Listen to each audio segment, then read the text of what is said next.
We are told in the Gospel that Jesus took Peter, James, and John up on a high mountain. There he was transfigured before them, so that his clothes became dazzling white, and his skin so bright. And Moses and Elijah were seen talking with him. Then from out of the clouds a voice was heard which said, "Behold, this is my beloved Son, listen to him."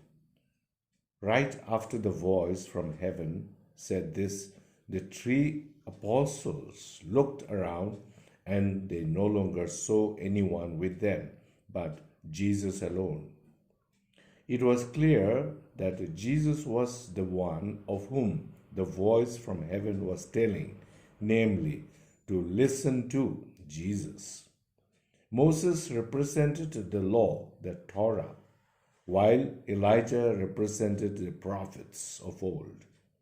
But now Jesus is the new law and the ultimate prophet.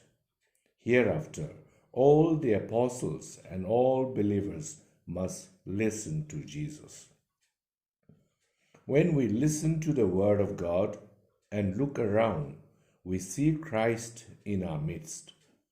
When we listen to the cries of the poor and allow those cries to shape our sensitivities and do what we can to help them, we see Christ who said, "Whatever you did for the least of these brethren, you did it for me." Matthew 25:40.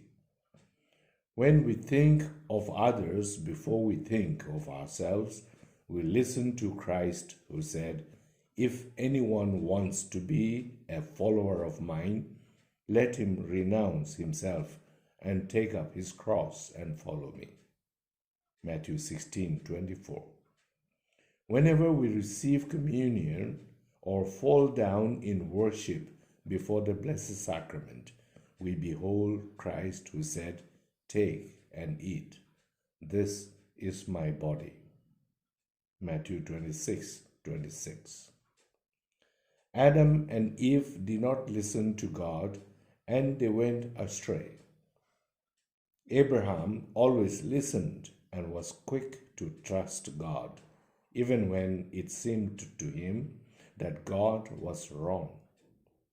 The good news is that when we listen, we see Christ transfigured before us, even as did Peter, James, and John. Let us find out suitable avenues to meet with God, make special effort to listen to Him during this Lent. We shall listen and look up and see God working in our lives. We make a special effort to listen and to see God offering us a better choice for our lives. Sometimes, like in the case of Abraham, it may look risky and imprudent to take up that path of uncertainties. The key moment in such case is to trust God firmly. The Lord may tell us to keep it a secret and not to gossip with others. Peter, James, and John were told not to tell others about what they had seen. When we gossip without biting our tongue, we might experience a momentary pleasure, but in the end we see destruction. Like Abraham, we shall trust God and go ahead relying on God's power. Then we shall recognize the better choice unfolding to us. The scriptures urge us to listen to God in order to see the better choice offered to us.